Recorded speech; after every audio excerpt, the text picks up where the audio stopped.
Coucou les amis, me revoilà, j'espère que vous allez bien, même si je sais que la grande majorité d'entre nous, on ne va pas si bien que ça, à moins d'être inconscient aujourd'hui ou complice, pour aller bien au milieu de ce marasme, de ces mensonges, de ces contradictions.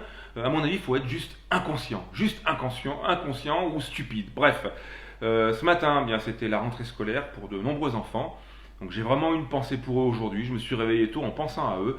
Me dire que des jeunes garçons de 6 ans, des jeunes filles de 6 ans allaient reprendre l'école avec un masque. C'est juste inacceptable, c'est juste impensable dans le soi-disant pays des droits de l'homme. Alors ça, suite au discours qu'a prononcé notre pignouf menteur de service la semaine dernière, qui lui a permis de prendre donc la décision d'un nouveau confinement et d'autres restrictions dont je vais parler rapidement dans cette vidéo. Alors moi j'ai été censuré au moment de l'allocution de Macron, voilà, boum, l'AFP a considéré que ma vidéo était virale, devenait virale, ça c'est vrai, donc il l'a sans doute comparé au Covid, hein, voilà, un virus qui a sans doute causé des dommages collatéraux avec cette vidéo, parce qu'aujourd'hui la vérité crée des dommages collatéraux. Alors dans son discours, il n'a fait que dire des mensonges, un flot d'ineptie. Il a commencé par dire que le virus circulait plus rapidement que ce qu'avaient prévu toutes les prévisions les plus alarmistes. Alors quand vous écoutez cette phrase sans y réfléchir, quand vous la gobez, comme vous gobez un œuf, vous dites « donc le virus est beaucoup plus dangereux que prévu, ouf, heureusement que le président prend la décision de nous confiner. » Non mais c'était pas ça la phrase. Le virus circule plus rapidement. C'est-à-dire que le virus ne tue pas plus rapidement, il circule plus rapidement. Vous voyez, chaque mot compte. Que ce qu'avaient prévu tous les prévisionnistes les plus alarmistes. On y reviendra d'ailleurs là-dessus. Un virus qui circule rapidement quand tu te fais tester 2 millions de fois, enfin quand tu testes 2 millions de personnes par semaine, c'est juste logique, hein, la circulation du virus. C'est juste la découverte qu'il pourrait s'installer une immunité collective. Vous voyez ce que je veux dire? Alors sans compter le nombre de personnes qui se font tester plusieurs fois par semaine. Bref, ceux-là, on ne pourra pas les changer. Je ne veux même pas m'adresser à ces gens-là. Moi, je veux parler à des gens qui ont un cerveau. Alors donc, puisque l'immunité collective semble être quelque chose d'inacceptable pour notre président, parce qu'à la fin de son discours, il a dit non, on a quand même pensé à l'immunité collective, vous savez, le truc qui marche, quoi, depuis toujours, mais là non, les prévisions nous ont dit qu'il y aurait 400 000 morts. Macron, donc en début de discours, tu rappelles que les prévisions se plantent, hein, puisque les plus alarmistes n'avaient pas prévu tout ça, et à la fin de ton discours, tu te dis, les prévisions nous disent, enfin celles qui se plantent nous disent qu'il y aura 400 000 morts, donc on confine. C'est tout et son contraire, tout et n'importe quoi, mais tu n'es plus à un mensonge près, tu t'en fous, parce que tu es en train de t'enterrer, tu es en train de te noyer. Alors moi je voudrais juste rappeler un petit truc, un petit détail tout bête, c'est que ces prévisions tiennent compte de différents taux, le taux d'incidence, le fameux R0, le R0, vous savez, le nombre de personnes qu'on est censé contaminer. Si on est à 1, tout va bien, si on est à 2, c'est grave, si on est en dessous de 1, on est sorti d'affaire. Alors aujourd'hui, ils nous ont confinés avec un R0 d'1,33, d'accord ? Au moment du premier confinement, ce R0, en réalité, vérifié par vous-même, il était juste estimé.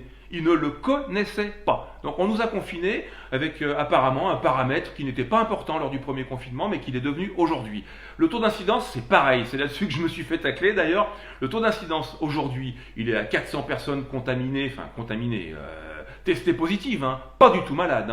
400 personnes ou 450 pour 100 000 habitants. La grippe 2014 que j'avais pris en référence, c'est 940 pour 100 000 habitants, donc aujourd'hui tout va bien, on est deux fois moins contaminant ou contaminé ou 2 fois moins malade, voilà.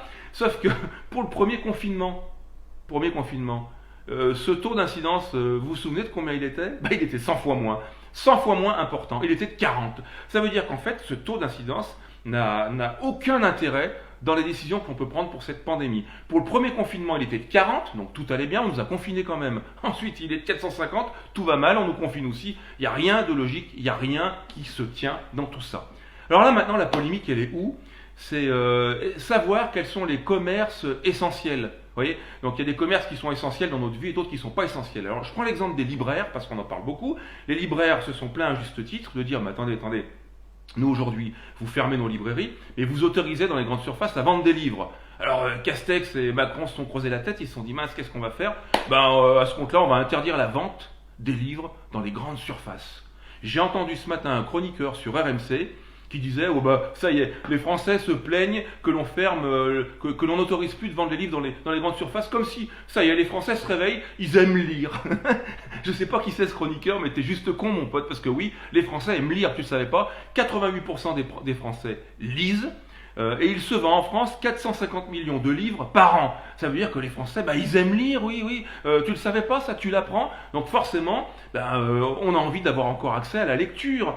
Mais vous savez, ça me rappelle les années sombres, les années 33, ouais, où on brûlait des livres. Alors aujourd'hui, on ne les brûle pas, mais c'est pareil, on nous empêche d'accéder à la lecture, au savoir. On souhaite faire en sorte que le savoir, la connaissance, on va seulement la puiser dans ce qu'ils diront sur les réseaux sociaux, ou alors on autorise encore les kiosques à journaux.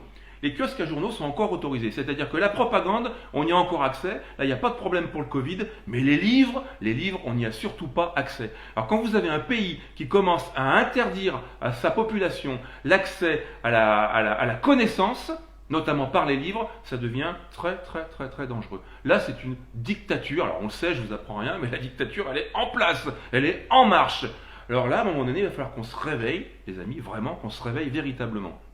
Et c'est vrai que c'est le matraquage qu'on fait sur les réseaux sociaux de façon incessante, tous les complotistes, toutes les personnes éveillées, tout ce que l'on appelle les lanceurs d'alerte, qui se mouillent quand même quelque part en faisant des vidéos pour dénoncer tout ça.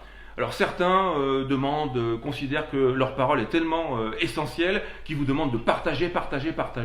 Bon, ceux qui commencent une vidéo en demandant de la partager, si elle est partagée, elle doit l'être naturellement, parce que ça veut dire qu'il y a à l'intérieur des choses dignes d'intérêt. Mais si vous commencez par faire des vidéos en ramenant le sujet sur vous, moi ça me plaît pas trop. Ça veut pas dire que tous ceux qui demandent des partages disent des conneries. Moi, ce que j'aimerais vous inviter à faire en définitive, c'est pas forcément de partager les vidéos que je fais, comme je vous dis souvent, c'est pas pour ma gueule, c'est juste parce que j'ai les boules et j'ai envie de m'exprimer. Et j'espère effectivement que ça pourra éveiller et éclairer les personnes. Qu'est-ce qu'on peut faire aujourd'hui? On se demande ce que l'on peut faire.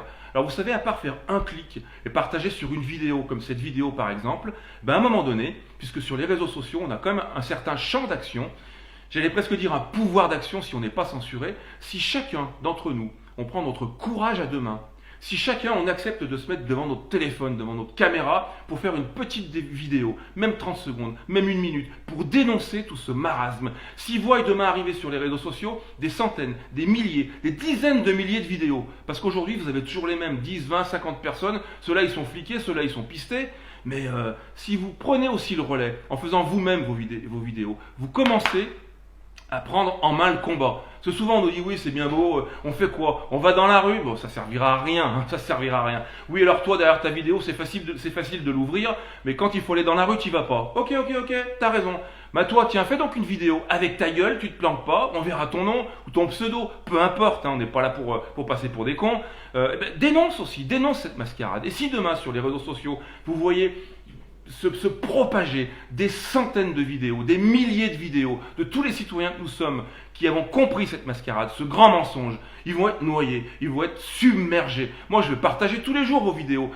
Dites ce que vous avez à dire. C'est pas juste pour ma gueule. Moi, je m'en tape. Je préférerais, vous savez, rester discret dans mon coin. La vie, elle est belle. Tout le monde, il est beau. Tout le monde, il est gentil. Mais si on n'ouvre pas nos gueules, les gens vont continuer de s'endormir. Moi, ce qui me fait plaisir, et je vais conclure avec ça pour pas être trop long, c'est qu'il y a 3 mois, quand le gouvernement a pris la décision d'imposer le masque à l'extérieur, pas de partout en France, vous avez des maires qui ont fait à l'époque un excès de zèle.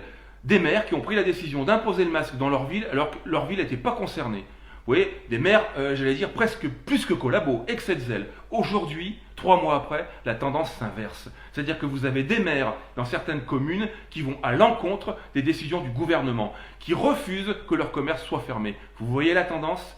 Ces gens-là commencent à prendre leurs responsabilités, à assumer leurs responsabilités, à prendre conscience que tout ça n'est que mensonge. Alors peu importe ce qui les anime, moi ce que je vois c'est qu'ils se battent contre des décisions stupides, liberticides, qui aujourd'hui nous étouffent. Donc aujourd'hui, si on continue d'ouvrir nos gueules sur les réseaux sociaux, on se fera censurer, c'est pas grave. Si on est nombreux, ils ne pourront pas censurer tout le monde. On dénonce. Prenez votre courage à deux mains, faites une vidéo, même 30 secondes, même si vous lisez votre texte, même si vous n'êtes pas habitué, c'est pas grave. L'important, c'est de dénoncer. C'est qu'ils voient en haut lieu qu'en réalité, on est beaucoup plus nombreux qu'ils ne l'imaginent. Mais ils le savent. Alors courage les amis, on lâche rien. La bise.